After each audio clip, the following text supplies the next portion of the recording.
Manjula Sensei no Kurasue Yokoso. Mo ikkai Kaiwa no renshu wo shimasu. අපි නැවතත් සංවාද කොටසක ප්‍රධාන සංවාදයකට තමයි යන්නේ කඩේකට යන්න. දෙයක් ඉල්ලන්න. කොහොමද කියලා සංවාදයේ යෙදෙන්නේ කොහොමද ජපන් භාෂාවෙන් කියලා කඩේ ඉන්න සේවකයයි එතකොට පාරිභෝගිකයයි කඩේ ඉන්න සේවකයාට අපි තෙන් ඉන්සන් කියලා කියනවා. කඩේ බඩු ගන්න කෙනාට ඒ යන කෙනාගේ නම. නේද? මේ විදිහට සංවාදය කඩේකට ගිහිල්ලා ඕක දෙන්න දෙයක් ගන්න ඕනම කඩේකට තමන්ට යන්න අවශ්‍ය කරන සුපර් මාකට් එකක්ද පොත් කඩයක්ද එතකොට ඇඳුම් කඩයක්ද කෑම ගන්නද තොග කඩේකටද සෙවන් ඉලවන්නේකටද ෆැමිලි මාර්ට් එකකටද ඕන තැනකට ගිහිල්ලා ඕගලන්ට මේ කියන සංවාදයෙන් යෙදෙන්න පුළුවන්. වදයිවා කොරේ ඕ කුදසයි කරුණාකරලා මේක දෙන්න කියලා ඉල්ලීමක් කරනකොට කොරේ ඕ කුදසයි කඩේකට ගිහිල්ලා තමන්ට ඒ දේ ඕනේ නම් ඒ කෙනාගෙන් කඩේ සේවකයාගෙන් ඉල්ල ගන්න කොරේෝ කුදසයි කියලා ඉල්ලන්න පුළුවන්. එහෙනම් මංජුලා සෙන්සේගේ ජපන් පන්තිය සමග කයිවරෙන්ෂියු හජිමේ මාෂෝ. එහෙනම් ඔයාලා හැමෝම සාදරයෙන් පිළිගන්නවා කොරේෝ කුදසයි. අපි කඩේකට යන්නයි හදන්නේ සංවාදය අහන්න. යොකු කීතේ කුදසයි මෙමෝෂිත හිතෝවා මෙමෝෂිතේ ඉදෙස් Nihongo ga oboeru yo ni ganbarimashou. Ja hajimemasu. Junbi okay desu ka? Ja yoroshiku onegai shimasu. Tengen-san irashaimasu. ඉරෂයිමසේ කියන්නේ අපි කඩේකට එනකොට ඔබව සාදරයෙන් පිළිගන්නවා කියලා ආචාර කරන ආචාර ක්‍රමය. ඉරෂයිමසේ එතකොට කඩේට ඇවිල්ලා ඉන්නවා මරියා මහත්මිය. මරියා මහත්මිය කියනවා සුමිමසෙන් වයින් උරිබවා දොකෝ දෙස්කා සමා වෙන්න වයින් ගන්න තියෙන තැන කොහෙද? එයාට මරියා මහත්මියට වයින් එකක් ගන්න තමයි අවශ්‍ය වෙලා තියෙන්නේ. මරියා මහත්මිය අහනවා ජපන් වලින් වයින් උරිබවා දොකෝ දෙස්කා වයින් විකුණන ස්ථානයේ කොහෙද? එතකොට තෙන් ඉන්සන් කියනවා කඩේ සේවකයා. එයා කියනවා චිකා ඉක්කයි දෙස්. පළවෙනි මහලේ පල්ලෙහා තට්ටුවේ කියලා කියනවා වයින් තියෙන ස්ථානය. එතකොට මරියාසන් තෝමෝ කියලා කෙටි ස්තුති කිරීමක් කළා පළවෙනි කොටස සංවාදයේ එතන අවසන් වෙනවා. එයා දැන් වයින් තියෙන තැන හොයාගෙන දෙවෙනි සංවාදයට සම්බන්ධ වෙන්න යනවා. අපි දැන් ඒක රස විඳලා බලමු.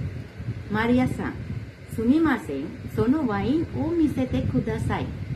සමා වෙන්න ඔය වයින් එක කරුණාකරලා පොඩ්ඩක් පෙන්නන්න කියලා කියනවා. එතකොට තෙන්ගින් සන් කියනවා හයිදෝසෝ ආමෙන්න කියලා එයාට පෙන්නනවා අරගෙන. හයිදෝසෝ ඊළඟට නැවත මරියා මහත්මිය සංවාදයේ දෙනවා කොරේවා දොකොන වයින් දෙස්කා මේක කොහේ වයින් එකක්ද? කොරේවා දොකොන වයින් දෙස්කා තෙන්ගින් සන් උත්තර දෙනවා නිහොන්නෝ දෙස් ජපානයේ වේ. මේක ජපන් එකක්. නිහොන්නෝ දෙස්. මරියාසන් නැවත අහනවා ඉකුරා දෙස්කා මිල කීයද? ඉකුරා දෙස්කා මිල කීයද? තෙන්ගින් සන් කඩේ කෙනා නැවත උත්තර දෙනවා නිසෙන් 500 yen දෙස්. නිසෙන් 500 yen දෙස්. යෙන් 2500යි කියලා මරියා මහත්මියට පිළිතුරක් දෙනවා. එතකොට මරියා මහත්මිය නැවත පිළිතුරු දීමක් කරනවා ජා කොරේෝ කුදාසයි. ජා කොරේෝ කුදාසයි. ජා කියලා කියන්නේ එහෙමනම් කොරේෝ කුදාසයි කියනවා මේක කරුණා කරලා දෙන්න. එහෙනම් ඔය විදිහට තමයි කොරේෝ කුදාසයි. ඕනම කඩේකට පොතක් ගන්න ගියොත් හොන්ෝ කුදාසයි. ෆෝන් එකක් ගන්න ගියොත් කේතයියෝ කුදාසයි. ඇඳුමක් ගන්න ගියොත් ෂත්සුවෝ කුදාසයි. සපත්තු ගන්න ගියොත් කුත්සුවෝ කුදාසයි. එළවලු ගන්න ගියොත් යසයියෝ කුදාසයි. පළතුරු ගන්න ගියොත් කුදාමනෝ කුදාසයි. නේද?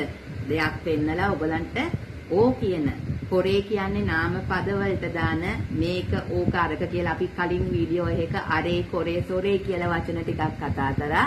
ඒ ද්‍රව්‍ය වලට අවශ්‍ය කරන වචනය වෙනුවෙන් කොරේ සොරේ අරේ කියන වචන දාලා ඕ කියන කුදසයි නාම පද වලට එකතු කරන ව්‍යාකරණ රටාවකුත් වෙනවා ඕ කුදසයි කියලා කියන්නේ. ඉතින් ඒ නිසා වැඩ කරන තැනකදී වුණොත් නේද භාණ්ඩයක් ඕන වුණොත් පන්තියේදී දෙයක් ඕන වුණොත් යාළුවෙක්ගෙන් දෙයක් ගන්න ඕන වුණොත් කොරේෝ කුදසයි නේද ගේකට වතුර එකක් ඕන වුණොත් මිස්වෝ කුදසයි. එතකොට කුසුරියෝ කුදසයි බෙහෙත් දෙන්න වතුර දෙන්න. නේද? ඒ විදිහට නාම පද වලට ඕ කුදසයි කියන එක දාලා ස්ථානයකට යම් ඕනම ස්ථානයකට ගිහිල්ලා දෙයක් කරුණාව කරලා ඉල්ල ගන්නකොට ඔය කියන ව්‍යාකරණ රටාවත් එක්ක ඔය කියන විදිහට සංවාදයක ඔයාලට පුතේ යෙදෙන්න පුළුවන්. ඉතින් ජපන් භාෂාව හරි රසවත්. ජපන් ජාතිකයොත් එක්ක ඔය විදිහට ජපන් භාෂාව හරි ආසාවෙන් මෙහෙයව ගන්න. ඉතින් තේරුම් ගන්න තියෙන ව්‍යාකරණ රටාවන් නාමපද පාඩමට එකතු කරනවා ඕ කුදසයි නාමපද වෙනුවෙන් කොරේසොරේ අරේ කියන වචනත් කලින් වීඩියෝ එක කියලා දීලා තියෙනවා. ඉතින් ඒකත් භාවිතා කරලා ඕනම තැනක ස්ථානයක දෙයක් ඔයගලන්ට ඕනේ වුණොත් කරුණා කරලා දෙන්න කියන දෙයට ඔය කියන විදිහට කොරේ ඕ කුදසයි කියලා ඉල්ලන්න පුළුවන්. ඉතින් මංජුලා සෙන්සේගේ ජපන් පන්තිය සමග එකතු වෙන ඔයාලා හැමෝටම සෙන්සේ ආදරෙයි. Manjula sensei no kurusu e itsumo sankasiru takusei san o ouen shimasu.